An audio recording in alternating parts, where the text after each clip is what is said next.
And I had done kind of the survey of the entire book. And so I have honed in and focused on Ruth too. But before we get there, I need us to go back to Ruth 1. Because Ruth 1 through 4, if you have not read it in its entirety, is this really tight-knit little story. And it's an incredible little story if you read it from 1 to 4 without stopping. And if you are not a reader, if you're like, reading is not really my thing. They mentioned the YouVersion Bible app. There are tons of versions that are audio Bibles. And it is an excellent way, clear some of your time, and sit there and listen to Ruth 1 through 4 in its entirety, the whole thing. Because the story, the threads that run from beginning to end, are things that we know only God can do in this story. And you see that when you read it 1 through 4, and you see all the little ways God is moving in this story. But I am going to go back to Ruth 1, because if you were not here last week, or if you've had a very long 7 days getting here, and you're like, what did Pastor Rob actually say last week? I want to go back, because it's very hard for me to get into Ruth 2 if we have not talked about Ruth 1, or if you're not familiar, if you're like kind of confused about what happened in the story. So last week, Pastor Rob specifically focused on the fact that we may have to leave things behind. We may have to let go of things. We may have to say goodbye to things. We may have to shut things down and close things off to go to where we're supposed to be, to get to the place God wants for us. And so in that story, in Ruth 1, where is Naomi from? Okay, this is why we're going over this right now. This is important. Naomi is not from where Ruth is from. She's from Israel. Naomi is an Israelite. She's a child of the covenant. She's a child of the promise. But famine hits Israel. And so Naomi, her husband, their 2 boys, they decide to go where? Moab. Yes, they go to Moab. I had to look this up because I'm like, is this like, I am now going to move to Peru? No. This is more like, I am going to move to just short of Terre Haute. Like, that's the distance, right? But there's no cars. There's no trains. They probably, if they're in a famine, do not have many animals where they're just going to ride their animals. So this is a journey of probably a week that they take to get from Bethlehem in Israel to somewhere in Moab. They don't really specify where we're at in Moab in this story. And the book of Ruth is fascinating in part because the book should really be called Naomi. She is the one who is going to drive most of this story. Naomi is the mother-in-law. She is this woman, this Israelite woman, who loses her husband and both of her sons along the way. They survive the famine, and then something else happens and takes these 3 men away from the family. And in Naomi's sorrow, in her confusion, in whatever is happening in her grief, she decides the best thing for me at this point is to go back to Israel. And I have a guess as to why that is, and we're going to talk about that when we get to Ruth 2, because Israel has some very special things from God that help the poorest and the weakest survive when things get bad. And so Naomi makes this decision in Ruth chapter 1 that she is going to move back to her people. She's going to go back. And in her love and in her devotion to her daughters-in-law, she looks at them and says, I release you. Go back to your mother's house. Right? Because, again, in Ruth 2, we're going to find out they're definitely going to be known as Moabites if they go back to Israel. That's a big deal. They're going to be called the Moabites if they go back to Israel. And Orpah, her one daughter-in-law, decides she's going back to her mother's house. She's going to go home to her mom's family. But she does it weeping. Naomi is such a good woman, such a good mother-in-law, that Orpah, even though she decides I'm going home to my people, that she leaves Naomi weeping. She does this with sorrow to have to be separated from this woman. But Ruth famously looks at her mother-in-law and says, Where you go, I go. Your people are my people. Your God is my God. And nothing is going to part us except for death. Right? And we say that at weddings. That's a big, right? Like you'll hear that at weddings. But this is the story of love between a mother-in-law and her daughter-in-law. That's the love that this daughter-in-law feels for her mother-in-law. Ruth grew up a Moabite. She didn't worship Yahweh. She worshiped a god called Chemosh. Her God is Chemosh. And in that moment, Naomi has done something, right? They have survived this trial. And the God of Israel did not show up to save these three men. There is something about Naomi's faith that speaks to Ruth still. And she says, this God is the living God, and I will worship him with you. We get to see in Ruth chapter 1, Ruth's conversion.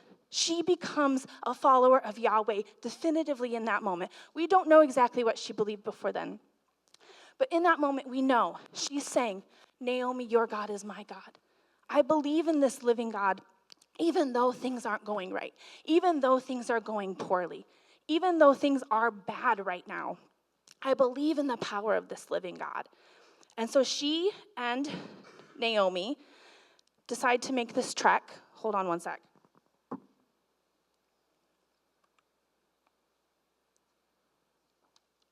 I was at an event on Thursday night, and the poor speaker, he just poured the bottle down his front. And he's known for being antisocial and kind of anxious anyway. So we all had that moment of ugh. And I was sitting here going, I'm going to pour this down my front. But I didn't. I just poured it on my papers instead. So much better. So, right, Ruth and Naomi decide to make this trek back to Bethlehem, back to Naomi's people. And does this solve anything for them? No, we're going to see in Ruth 2, this really solves nothing for them. They're together, they're still widows, they're still starving to death, and now they're just doing it in another place. They're not in Moab anymore, now they're in Israel having the same situation. But like I said, Israel, God, in his infinite wisdom, in his justice, and in his mercy, has given his people a law that protects the poorest and the most marginalized in the community. And that's found in Leviticus 23:22. God tells his people through Moses this. He says, and when you reap the harvest of your land,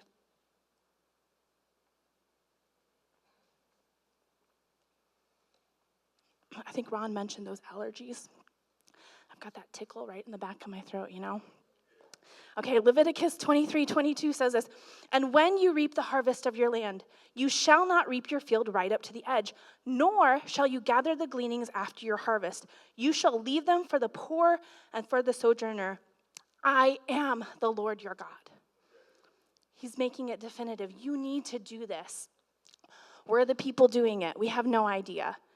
Right? Do people follow God well, even now? Not always. So we can assume some people did this really well, and some people probably were not doing it very well. But in Ruth 2, we're going to see someone who is doing this well. So if you'll go with me to Ruth chapter 2, we're going back in time 3,000 years. I was very curious, so I looked up when barley harvest happens. And it happens about the same time that we're in right now. Barley harvest happens from the end of April through May.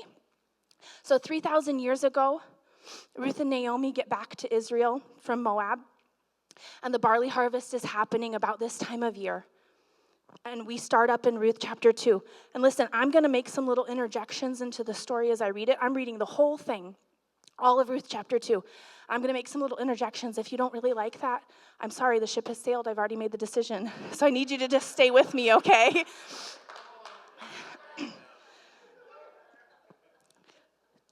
Verse 1, chapter 2, verse 1. Now Naomi had a relative on her husband's side, a man of standing from the clan of Elimelech, whose name was Boaz. We now know that information. Who doesn't know that information? Ruth. She has no idea. We're being told as omniscient observers that this man is important to our story and is important to Ruth's story, but she has no idea yet. Verse 2, and Ruth the Moabite said to Naomi, let me go to the fields and pick up the leftover grain behind anyone in whose eyes I find favor. Naomi said to her, go ahead, my daughter. So she went out, entered a field, and began to glean behind the harvesters. As it turned out, right, this is shocking. As it turned out, she was working in a field belonging to who? Boaz, who was from the clan of Elimelech. Verse 4, and then Boaz arrived from Bethlehem and greeted the harvesters. Just happened to be in his field that day. The Lord be with you. The Lord bless you, they answered. Boaz asked the overseer of his harvesters, who does that young woman belong to? Oh, Ruth has caught someone's eye. She's caught Boaz's eye. Verse 6 says, the overseer replied, she is the Moabite who came from Moab with Naomi. She said, please let me glean and gather among the sheaves behind the harvesters. She came into the field and has remained here from morning till now, except for a short rest in the shelter. What's the most stunning thing about her? She's the Moabite from Moab. If we weren't sure, you're going to tell me twice. She is the Moabite from Moab. This is a big deal, right? She's a foreigner. She's not an Israelite. So Boaz said to Ruth, we're in verse 8, my daughter, listen to me. Don't go and glean in another field, and don't go away from here. Stay here with the women who work for me. Ladies who need to work outside the home, put that one in your pocket in case someone ever gives you a big deal about it, right? I'm not going to make any more commentary on that. I'm just going to say, if you ever need a biblical precedent, put that one in your pocket. Verse 9, watch the field where the men are harvesting and follow along after the women. I have told the men not to lay a hand on you. And whenever you are thirsty, go and get a drink from the water jars the men have filled. Verse 10, at this she bowed down with her face to the ground. She asked him, why have I found such favor in your eyes that you notice me, a foreigner? And then Boaz says this, he replied, I have been told all about what you have done for your mother-in-law since the death of your husband. Naomi and Ruth's story has started preceding them. People that they have not talked to have started hearing things through the rumor mill, and it's positive. Ruth's story is already going before her because she has been faithful to Naomi. How you left your father and mother and your homeland and came to live with a people you did not know before. May the Lord repay you for what you have done. May you be richly rewarded by the Lord, the God of Israel, under whose wings you have come to take refuge. Verse 13, may I continue to find favor in your eyes, my Lord, she said. You have put me at ease by speaking kindly to your servant, though I do not have the standing of one of your servants. At mealtime, Boaz said to her, come over here, have some bread, and dip it in the wine vinegar. I was curious about this part too, and it's just basically bread with sauce. Even back 3,000 years ago, it's popular. People like bread and sauce. So she's getting bread and sauce for this dinner. And when she sat with the harvesters, he offered her some roasted grain. She ate all she wanted and had some left over. Can you imagine that? You're starving. Who knows what they've had? Because they don't have, right? This is 3,000 years ago. I can own a home. I can get my own food. I can do things if something should happen. God forbid, right? Like, I want Joel to be here with me until we're 97, and then we'll just peacefully go into eternity together. But if something happens, I can take care of myself, right? Back then, that's not a possibility for most women. And honestly, like, we always talk about it that right way. It's not really a possibility for most men either. Everybody lives in community. But these women have lost their community. They've lost the linchpin, Naomi's husband, that their community functioned around. So she's getting to eat roasted food and bread with sauce. What a treat, right? She's out working hard, but she's getting this treat in the middle of it.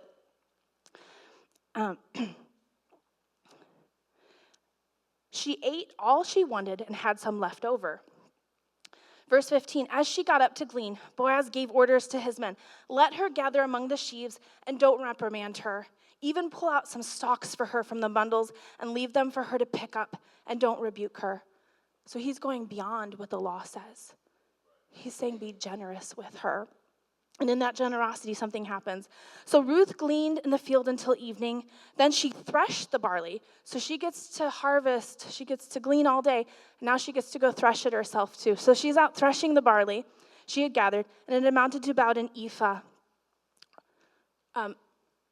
If you are not a biblical measure scholar, which I am not, I had to look this one up too, an ephah is about 30 pounds.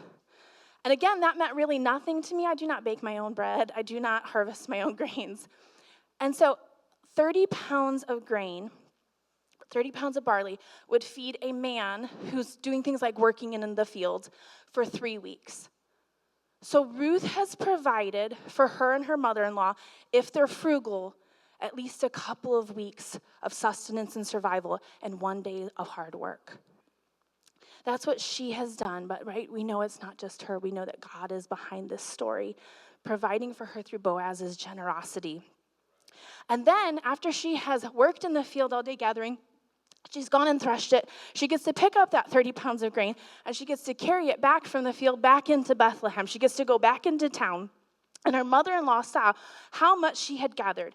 Ruth also brought out and gave her what she had left over after she had eaten enough. So, right, she got the good food at lunchtime. She made sure she put it in her pocket and took it home to her mother-in-law. Verse 19, her mother-in-law asked her, "Where did you glean today? Where did you work? Blessed be the man who took notice of you." Then Ruth told her mother-in-law about the one at whose place she had been working. "The name of the man I worked with today is Boaz," she said. "The Lord bless him," Naomi said to her daughter-in-law. "He, God, has not stopped showing his kindness to the living and the dead." She added, "That man is our close relative. He is one of our guardian redeemers."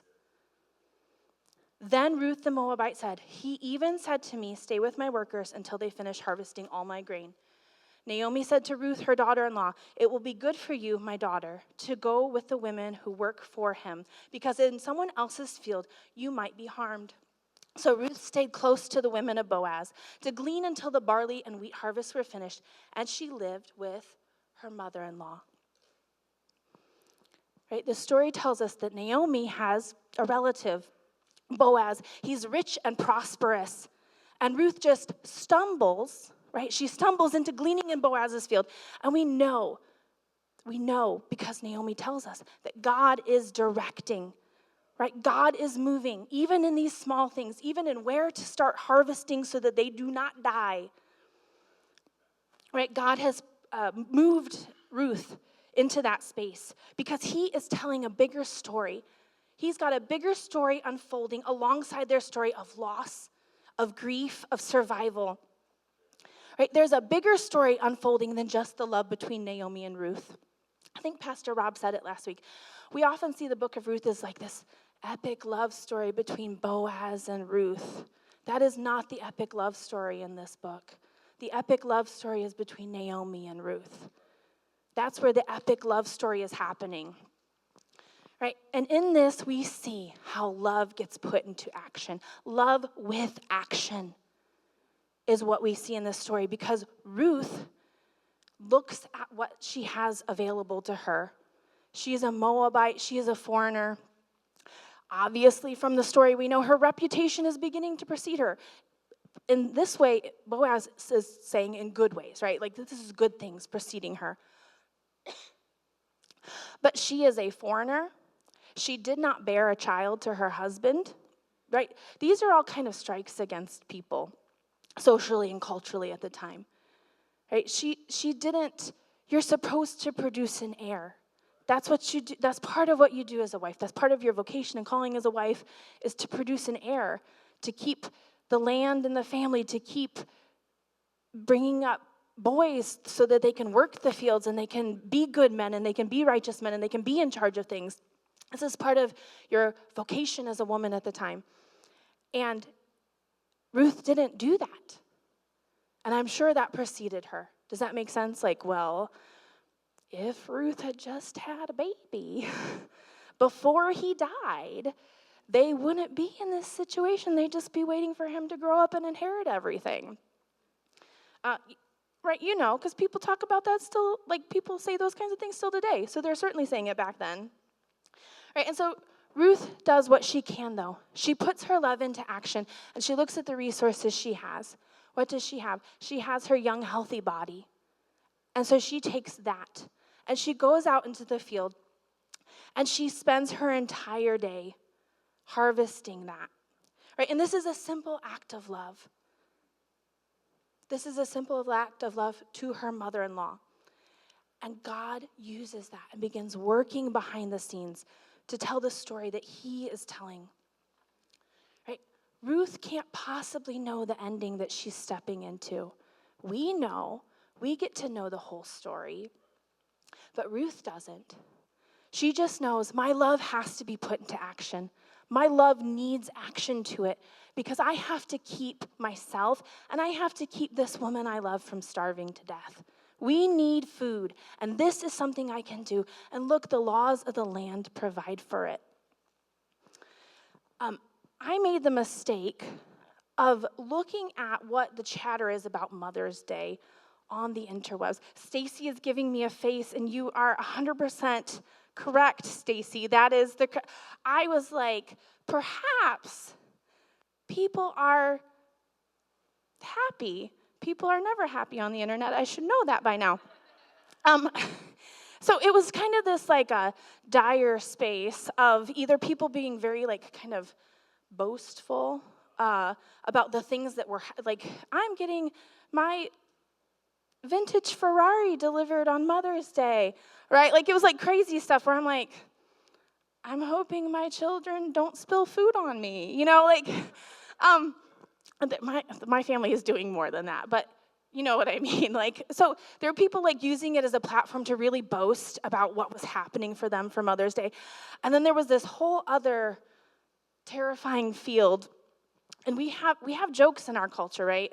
About the relationship between mothers-in-law and daughters-in-law and things like that, right? Like we have jokes, and that was very much the bleak space I ended up in because it was like, what should I do? I asked my husband what was happening for Mother's Day, and he said, I don't know, you're not my mom. Is there anything I can get my 8-month-old baby to make for me in time for Mother's Day? It was like that kind of stuff. And then the threads were just not good. They just kept kind of devolving, about who deserved what and how and who gets the cut and who gets this and who gets that. And it was very wild. Stacy's face was right. I should have known better. But I was like, now I will say, once in a while there was a little glimmer, and people would be like, I don't understand because my mother-in-law was a treasure. I miss her every day. There were things like that. There were moments and sparks of hope.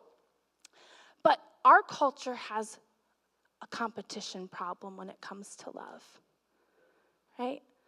Love is a scarcity, right? Love is a resource that we have to split up and we have to fight over, and we have to, for something like Mother's Day where it's people showing us love, we're going to compete for it. Mothers-in-laws against daughters-in-laws. Who is going to get people's affection today, right? We turn it into a competition.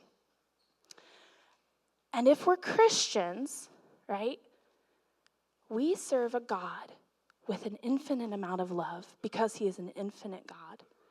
So as Christians, to ever participate in that kind of competition for affection does a disservice to the truth of what God's love is like. But in the story of Naomi and Ruth, we see that there is no competition between mother-in-law and daughter-in-law. They have learned that love is not a scarcity. Love, when put into action, when worked with, multiplies. It just keeps going. Because what do we know, right? Maybe you don't. Boaz and Ruth end up together. Spoilers, right? So what is Naomi trying to do in all of this? Naomi is trying to replace her son in Ruth's life. That's the kind of love Naomi has for her daughter-in-law. That she understands her survival and her betterment in this life depends on her on Ruth replacing Naomi's son. And Naomi is the one who moves the story toward that. She's the one who sees that love's not a competition. There's no scarcity here. I really feel like when I read the story, Naomi is very much saying over and over again, I'm not worried about losing Ruth's affection. I'm not worrying about having to divide her love, because her love will multiply when we find the right man for her. And in that kind of love that Naomi shows, right, we see that because there's not this competition, right, this competition that we see in our terrifying threads of mothers-in-laws against daughters-in-laws, right, is this ugly root that keeps producing ugly fruit. And Naomi's life is full of this good root that keeps producing good fruit. And we know that because Ruth is willing to go out and put herself on the line to make sure that Naomi has a chance for survival. Yes, Ruth is making sure she has a chance for survival, but she could have eaten all of that lunch herself. Instead, she puts some in her pocket and takes it home to her mother-in-law. That good fruit that Naomi keeps producing in the life of Ruth, it comes up over and over again. Right? And Naomi could have said, I don't want to have to deal with a foreign daughter-in-law and the stigma that brings me and all that. But she doesn't either, right? Like, she goes out on the line. We kind of see in the story that Ruth is going out on the line, but Naomi must have been too, because she's bringing a foreign daughter home. And there's actually a lot of stuff in the law about, like, don't do that. Don't. But we know that Ruth has turned towards the living God. She's following Yahweh. And Naomi continuously shows us a love that guides. Naomi's love is not combative, it's not forceful, it's not demanding, but she is continuously guiding her daughter-in-law. Right? She's the one with maturity, she's the one with wisdom, and now she's the one with cultural experience. Ruth doesn't have those things. And Naomi uses her love to continuously guide her daughter-in-law. She, in her loving kindness, has prepared a home for Ruth, a place where Ruth feels safe enough to leave everything else behind. Right? That's the kind of space Naomi has created. And Ruth continuously turns to her mother-in-law for guidance. And we can really see that in the middle of Ruth chapter 2 in verses 19 through 20. Right? We know that Ruth gathered so much barley that Naomi's like ecstatic. She's like, how? How did you possibly do this in one day? And Ruth 2, 19 through 20 tells us this. Her mother-in-law asked her, where did you glean today? Where did you work? Blessed be the man who took notice of you. Then Ruth told her mother-in-law about the one at whose place she had been working. The name of the man I worked with today is Boaz. Right? It's our big reveal. Verse 20, the Lord bless him, Naomi said to her daughter-in-law. God has not stopped showing his kindness to the living and the dead. And then she added, that man is our close relative. He is the one of our guardian redeemers. In that moment, Naomi recognizes God has put Ruth right in the path of someone who can redeem them out of the situation they're in. So they've used the law of the harvest so that they can have food to eat. And they're about to use another law that was given by God through Moses to the people. And that's about these kinsman redeemers, these guardian redeemers who can redeem land. And usually they do that. And they settle disputes. There's all kinds of things these guardian redeemers do. This is not the only thing. But they redeem the land by redeeming typically the women who belong to that land. So the guardian redeemer will have to marry one of the women who belongs to that land. And Naomi, in her guidance, has decided it will be Ruth. She's not trying for it, right? She wants an heir. And she knows that Ruth can do that. And she recognizes, because we see in chapter 1, Ruth turned towards the living God. So the spiritually mature one in the relationship is Naomi. And she provides spiritual guidance to her daughter-in-law as well. She's guiding her in physical attributes. She's guiding her spiritually. She's showing her what she needs to do.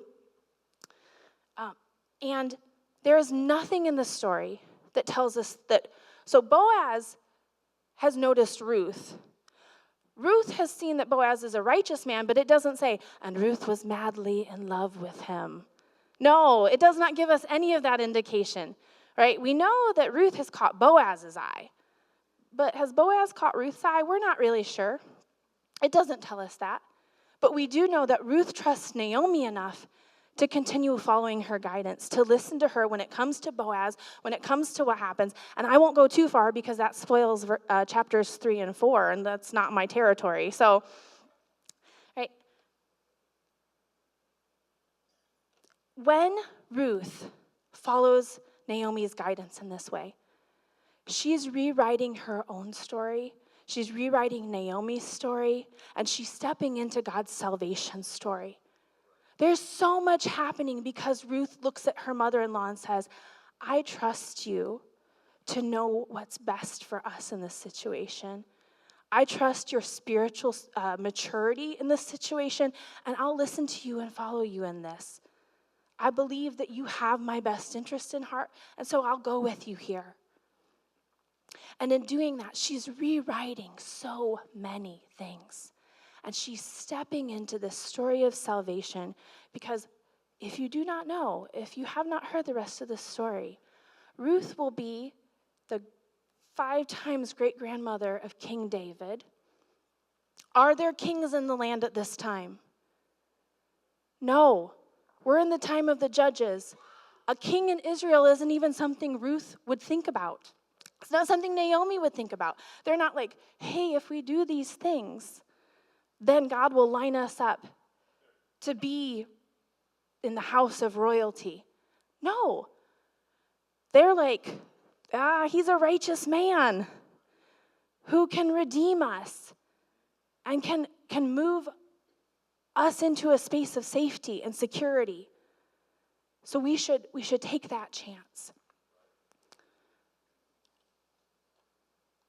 And Ruth doesn't know that 2,000 years after she's alive, the Messiah, the King of Kings, will be born because she's made this decision to trust Naomi's guidance. Right? She steps into a grand story that she can't possibly see from her vantage point. She can't know the beginning from the end. She can't know it. It's impossible for her to see into that space. And from what we know, Ruth's maybe a fairly new follower of Yahweh. So his promised Messiah isn't even on her radar. Like this kind of God's going to dwell among his people, that's probably not even on her radar. And she gets to step into that story because of who she has trusted to guide her in this life and to love faithfully and to show in action and deed that I believe you have my best interest at heart. And she doesn't do that through grand and great things, right? Part of their story is grand and great. It's kind of crazy to write, like, I'm going to travel 50 miles on foot, 2 women alone together.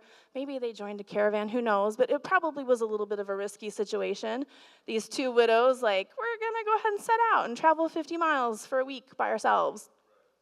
So that's kind of a grand thing. But all of this happens because Ruth goes out in the barley field to harvest. I have never harvested barley before. You may not believe that, but has anyone here ever harvested barley? No, okay, I was like, maybe someone has, and they can tell me it was actually fantastic and so exciting. I would imagine it is not fantastic and so exciting, though. I grew up in a place that, a lot of cornfields, and we detasseled corn as and kids would make it 3 days because they were bored out of their minds by the 3rd day and they couldn't do it anymore. So I imagine it being something like that, this is not glamorous. We want love that's glamorous and flashy and big. And sometimes our love is best when it's in the mundane places. When it's in the day after day. I don't know about you, but most of my days are fairly mundane. There are some times that things are big and flashy and exciting, but for the most part, my days are spent in the mundane. And that is where right, we experience God's favor and his blessing is in those mundane moments. The big moments are great, but so often God's blessing is waiting in the ordinary. So I want to give us a framework for approaching love when we need something, right? Like we need a framework. What does our love look like? What do Naomi and Ruth's love together? What does it look like? And as I was contemplating that, honestly, one of the best places I can think of is 1 Corinthians 13, another very famous wedding passage that has nothing to do with romantic love, really. But 1 Corinthians 13 says this, starting in verse 4. Love is patient, love is kind, it does not envy, it does not boast, it is not proud, it does not dishonor others, it is not self-seeking, it is not easily angered, it keeps no record of wrongs. Love does not delight in evil, but rejoices with the truth. It always protects, always trusts, always hopes, always perseveres. Love never fails. And Naomi and Ruth's story, the love that they exemplify between the two of them, is so, like the fruit of it is right there in verses 7 and 8. Right? Their love keeps trusting. Their love keeps hoping. Their love keeps persevering. Their love keeps refusing to fail. Things have gone wildly wrong around them. Like these are not things you plan for. You do not plan for all three of the men in your family to die in quick succession. Like that's not something you're like, that might happen and we should have a plan for it. This is unusual. They're in this unusual season and they have decided that together our love will not fail. We're going to be in communion and community with one another. We're going to put our love in action. We're going to work in the ordinary. We're going to love with guidance and truth. And we will not let our love fail. We believe, right? We believe in what God is doing, even though it looks bleak right now. Even though this is not what we think should happen to God's people, right? But we're going to stick together, and we will not let our love fail. These two women are faithful and persevering, right? And in that perseverance, in that space they hold together, God is going to show up, right? He's telling his salvation story through the lives of these two women, and they don't know it. They don't know that's happening. They don't know what their love is going to do for Ruth's ancestry, for her descendants, who's going to come up because of the love that she and Naomi share. The faithful and righteous love that exists between the two of them is setting the stage for generations of change. This isn't just for their moment. This is generations of change. We get to take hold of promises that came because of their faithful love to one another. We get to take hold of the goodness of God that's found only in Jesus Christ because of the faithful love between these two women. They're changing generations. They're stepping into God's salvation story without knowing it. In their sorrow, in their grief, they build this love between the two of them that carries them through this season and takes them to the man who is the most likely opportunity for redemption. He's going to redeem them out of the situation they find themselves in.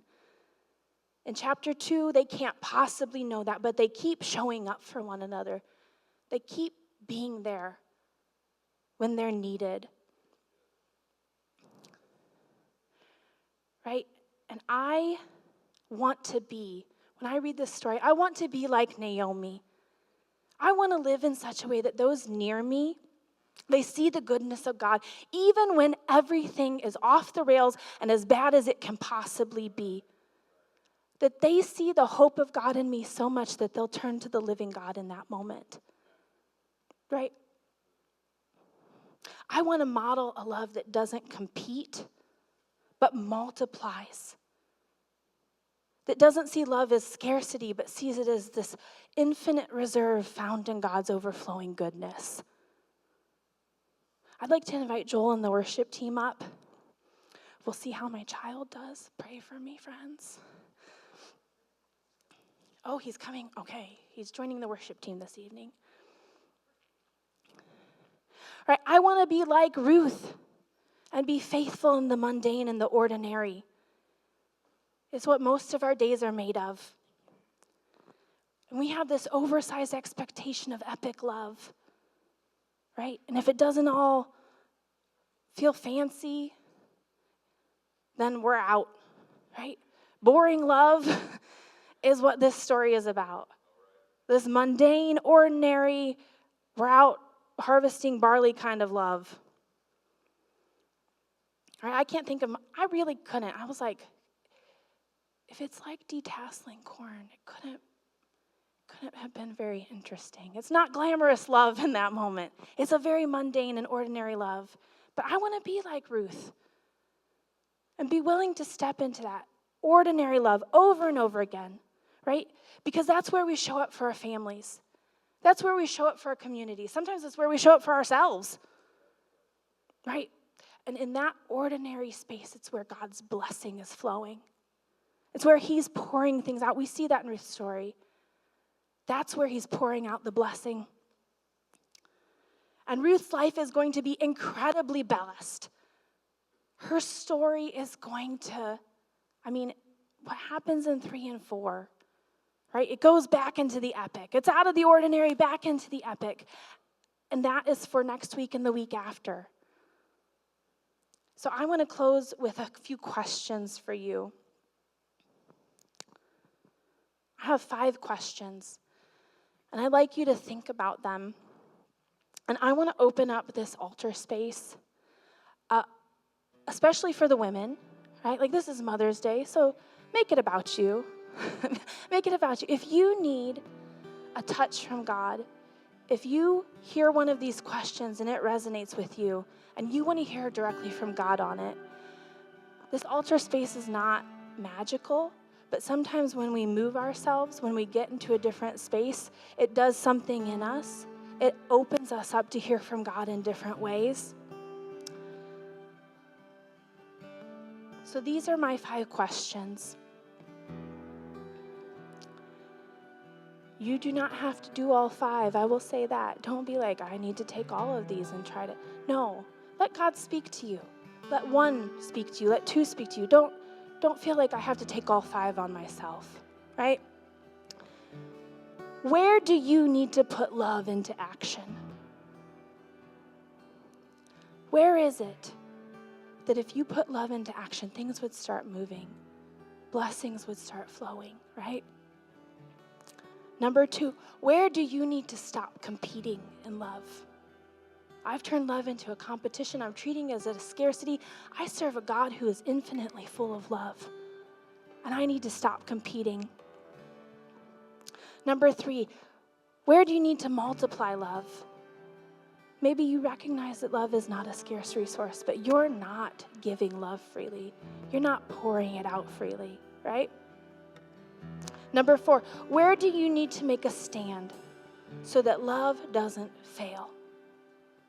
You need to draw the line in the sand and say, this is it. Love will not fail here. Number 5, where do you need to hope for the blessings that love brings? Maybe there's a spot that's tender or raw, a relationship that's bad, and you need to turn to the living God and hope for the blessing that love would bring into that situation.